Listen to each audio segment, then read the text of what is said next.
At 29, I'm Eleanor Mitchell, and I'd come to expect the worst from my family.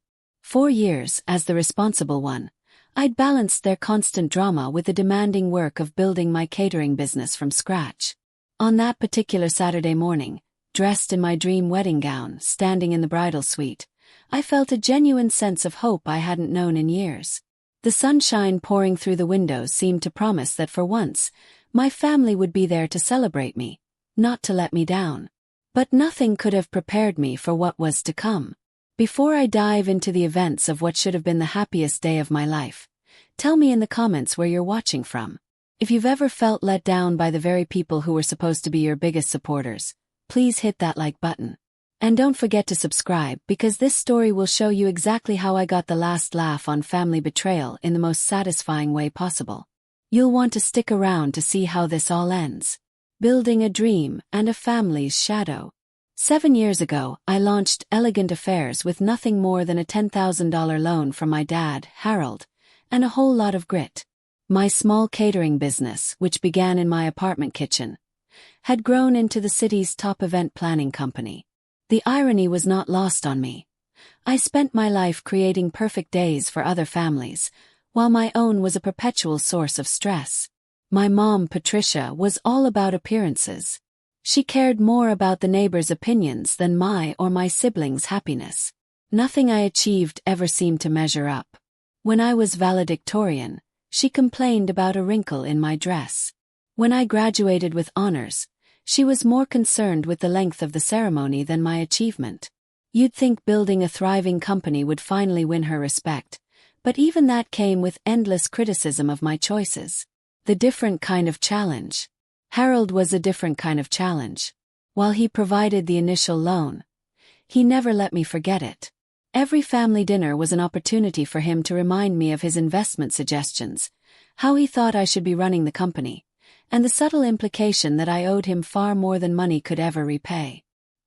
He loved telling people he was the financial backbone of Elegant Affairs, conveniently omitting that I'd paid back his loan with interest in under 18 months and had been funding its growth ever since. A different kind of love. 2 years prior, I met Marcus during a venue consultation. He was the architect designing a renovation for a historic mansion where one of my clients was having a reception. While I measured and planned logistics, he was sketching modifications to accommodate the event flow I needed. Our professional meetings evolved into coffee, then dinner, then lazy Sunday mornings discussing our dreams.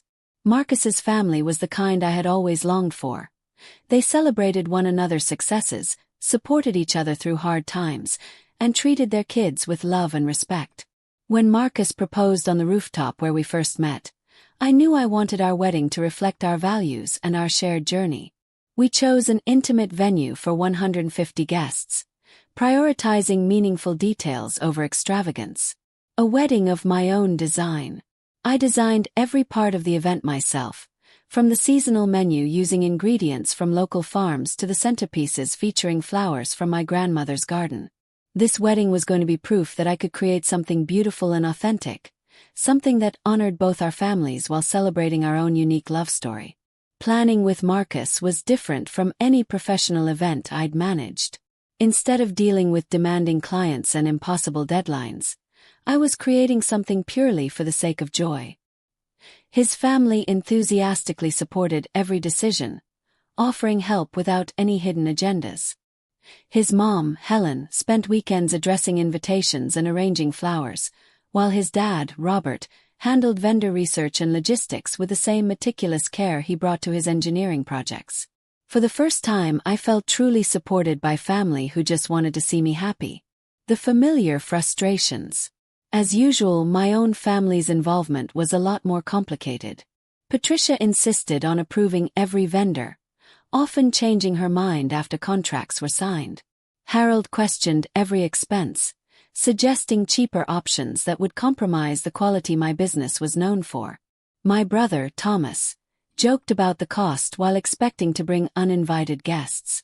My sister, Margaret, complained her bridesmaid dress was unflattering, demanding extensive alterations. Despite these familiar frustrations, I held on to the hope that the wedding itself would bring out their better side. The months of planning flew by in a whirlwind of tastings, fittings, and final confirmations. My business was flourishing, with major contracts set to expand our reach. The success was particularly sweet, proving my instincts were right despite my family's constant doubt. Everything was falling into place, and I allowed myself to believe my wedding day would mark a new, positive chapter with my family. The ominous shift. 3 weeks before the ceremony, I noticed a subtle change in my family's behavior. They became vague when I asked about their travel arrangements and seemed uncomfortable discussing final headcounts. Patricia would change the subject whenever I brought up the reception timeline, and Harold appeared distracted during our final planning meeting. When I directly asked if there were any issues, they all assured me everything was fine and told me not to worry about details that were already handled. Perfect October morning, interrupted. The morning of my wedding was perfectly clear and bright. I woke up in the bridal suite feeling a genuine excitement that had been missing for months. All the planning stress was over. Ahead was a day of celebration with everyone I loved. My bridesmaids arrived early, and we spent the morning laughing and getting ready. My maid of honor, Janet, kept everyone in stitches with her impressions of our most difficult clients. As my hair and makeup were being done, I looked in the mirror and barely recognized the glowing woman staring back. The usual stress lines were gone, replaced by pure happiness. This was exactly how a bride should feel, and I savored every peaceful moment. Crushing text message. Around 10:30 a.m., as my makeup artist was applying the finishing touches, my phone buzzed. Expecting a sweet message from my mom, Patricia, I glanced at the screen. Instead, I saw 4 words that stopped my heart. Don't expect anyone to show. I reread the message in disbelief, thinking it must be a mistake. Janet saw my expression change and asked what was wrong. I showed her the message, and her face went from confusion to concern. She tried to find a logical explanation, suggesting maybe there was a family emergency and my mom had sent the message in a panic. I tried calling Patricia, but the call went straight to voicemail. Shaking, I tried Harold, Thomas, and Margaret. All their calls went straight to voicemail as well, and their cheerful, normal-sounding greetings only deepened my panic. I left messages, trying to keep my voice steady. The makeup artist paused, sensing something was terribly wrong. Janet took charge, contacting Marcus to let him know about the situation and reaching out to his parents to see if they'd heard anything. I kept trying to reach anyone who might know something, cousins and aunt, family friends, confirming the worst fears. The wedding coordinator arrived at noon with a worried expression, which immediately confirmed my fears. She had received numerous last-minute cancellations from my side of the family, all citing sudden illness or emergencies. The number of cancellations represented nearly half of my invited guests, including my entire immediate family and most of my extended relatives. She asked if I wanted to adjust the seating or inform the caterer of the significant reduction. Marcus arrived, looking handsome but clearly concerned. He had been trying to reach my family with the same frustrating results. We sat together, holding hands, trying to make sense of what felt like an impossible situation. Despite every rational thought telling me something was terribly wrong, I clung to the hope that it was all a misunderstanding. Maybe there was a real family emergency, or they were planning a surprise. I had spent so many years making excuses for their bad behavior that I had a supernatural ability to find alternative explanations. Pity in the eyes of a stranger. The photographer arrived for the pre-ceremony family portraits. When I explained that my family was dealing with an emergency, her expression shifted to one of professional sympathy. She graciously adjusted the timeline to focus on photos with Marcus and his family, but I could see the pity in her eyes as she realized what was happening. The ceremony itself felt surreal. As Harold's business partner walked me down the aisle, I focused on Marcus's face, avoiding the empty seats where my family should have been. His expression was full of love and concern, and I drew strength from his presence. His family filled in some of the empty seats, but their kindness only highlighted my own family's absence. I found myself repeatedly scanning the back of the room, hoping to see familiar faces. The reception was beautiful in every detail, but it felt hollow without the people who were supposed to matter most. Marcus's relatives made a special effort to include me, but their kindness couldn't fill the void. I found myself making vague excuses about last-minute complications. The ultimate betrayal exposed. Around 8 p.m. while I was talking with Marcus's aunt, I saw my cousin Rebecca post on social media. I hadn't expected her to attend, but the timing made me curious. I opened Instagram, hoping for a distraction, but instead I found a photo that made my blood run cold. The picture showed my entire extended family on a pristine white sand beach with a clear blue ocean behind them. Patricia and Harold were front and center, wearing Hawaiian shirts and huge smiles. Thomas, Margaret, aunts, uncles and cousins, all the people who were supposed to be at my wedding, were there. The caption read, "Finally together," with heart and palm tree emojis. The location tag was Maui, Hawaii, and the timestamp was from less than 2 hours earlier. This wasn't an emergency. It was a planned vacation, timed to perfectly coincide with my wedding. The stolen vacation. I scrolled through more posts and saw my Aunt Susan's video of a sunset from a beachfront property, and my Uncle Gerald's photos of an elaborate luau feast. Margaret had selfies from a snorkeling trip. Every post was time-stamped during the hours they were supposed to be celebrating my marriage, and every person looked completely relaxed and happy. Marcus noticed my distress, and I handed him my phone without a word. His expression changed from confusion to horror as he scrolled through the posts. This wasn't just about missing my wedding. They had actively chosen to be somewhere else, coordinating their lies to cover their tracks. The sudden illnesses and emergencies were all deliberate deceptions. They had planned this for weeks, maybe months, booking flights and accommodations while pretending to be excited about my wedding. I recognized the beach house from Harold's internet browsing history. He had been looking at luxury rentals in Hawaii. That led to an even more disturbing thought. Harold had been unusually interested in my business finances lately. I wondered if he was trying to justify large cash withdrawals to fund this trip. The financial fraud. I excused myself and went to the bridal suite to process this in private. Using my phone, I logged into my business accounts and reviewed the recent transactions. What I found confirmed my worst suspicions and revealed a betrayal far beyond missing my wedding. In the past 3 months, there had been a series of unauthorized withdrawals and transfers totaling nearly $50,000. The corporate account statements showed a systematic pattern of financial deception. Harold had used his authority as a business partner to authorize withdrawals for equipment purchases and marketing expenses that never happened. The money simply disappeared into what appeared to be his personal accounts. The full extent of the deception. I spent the next hour in my wedding dress, tracing the paper trail of my family's betrayal. The luxury rental in Maui was paid for with a business credit card under Client Entertainment. Their flights were charged to our corporate travel account as business development trips. The luau I saw on social media was charged as a team-building event. Marcus found me surrounded by bank statements, his anger growing as he understood the full scope of what they had done. They hadn't just abandoned me. They had used my own business's money to pay for their betrayal vacation.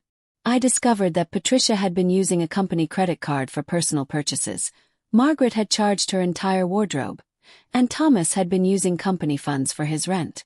They had been systematically draining my business while pretending to be proud of me. A tsunami of manipulation. Looking at my phone, I saw 17 missed calls and dozens of texts from various family members. Patricia's messages were increasingly frantic, and Harold's voicemails were full of urgent business matters. Thomas and Margaret sent texts with obviously fake emergencies. Even from 4,000 miles away, they were still trying to manipulate me. Patricia's most recent text was a confession meant to make me feel guilty. She claimed the family needed a break from the stress of wedding planning and insisted they tried to tell me, but were afraid I would get upset. She ended with a promise to make it up to me. Harold's voicemails were equally self-serving, claiming the trip was a family reunion that couldn't be rescheduled. He said missing one day didn't diminish their love and that I was being unreasonable. Reading these messages, surrounded by evidence of their fraud, their manipulative language was infuriating. They were treating me like a child, not an adult who deserved honesty. They completely ignored the fact that they had stolen from me. Cold, calculated anger. Marcus suggested we contact our business attorney, but I wanted to understand the full extent of the damage first. I spent another hour reviewing records, building a comprehensive case against them. The total unauthorized charges and withdrawals exceeded $70,000. This wasn't sloppy bookkeeping. It was deliberate financial fraud. They had used my own success against me. Janet came in and found me surrounded by financial documents. Mascara streaked down my cheeks. Without a word, she began helping me organize the papers. As the reality of the situation set in, something shifted inside me. The hurt and disappointment were replaced by a cold, calculating anger. They had assumed I would react to this betrayal with tears and forgiveness, just as I always had. But this was different. They had committed actual crimes. For the first time, I wasn't going to quietly absorb their betrayal. I was going to respond with the same strategic precision that had made my business successful. The strategic counterstrike. First, I responded to Patricia's manipulative text. After drafting and deleting several angry messages, I settled on 2 words. Perfect timing. I sent it at 11:47 p.m. on my wedding night. I wanted them to receive it in the middle of their stolen celebration and spend the rest of their trip wondering what it meant. Next, I called our business attorney's emergency line and left a detailed message requesting an urgent meeting to discuss criminal charges for embezzlement and fraud. I also asked him to remove Harold from all business documents and transfer complete control to me. Marcus had been making his own calls, reaching out to his father, Robert, a corporate security expert. Robert agreed to review the evidence and provide guidance on how to document everything properly for legal proceedings. The final cutoff. The most satisfying action I took that night was systematically freezing every corporate account that Harold and Patricia had access to. I changed all passwords, canceled their debit and credit cards, and revoked their authorization to make any transactions. Within 15 minutes, they went from having unlimited access to being completely cut off. I also canceled the automatic payments that had been covering Harold's car loan, Patricia's credit cards, and their mortgage.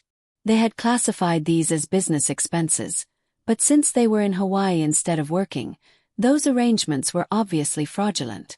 By the time they woke up in their luxury beach house, every aspect of their lifestyle that depended on my business would be in jeopardy. The corporate credit card they used for the trip was canceled, meaning they would have problems checking out and booking return flights.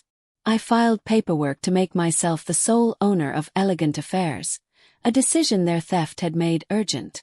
I spent the rest of my wedding night in the hotel business center, printing documents and sending emails to our bank, accountant, and vendors, ensuring no more financial damage could be done. The perfect irony. By sunrise, I had dismantled every aspect of my family's financial access to my business. They had built their entire financial security on their ability to use my company as their personal piggy bank, and I had eliminated that safety net in a single night. The irony of their timing was perfect.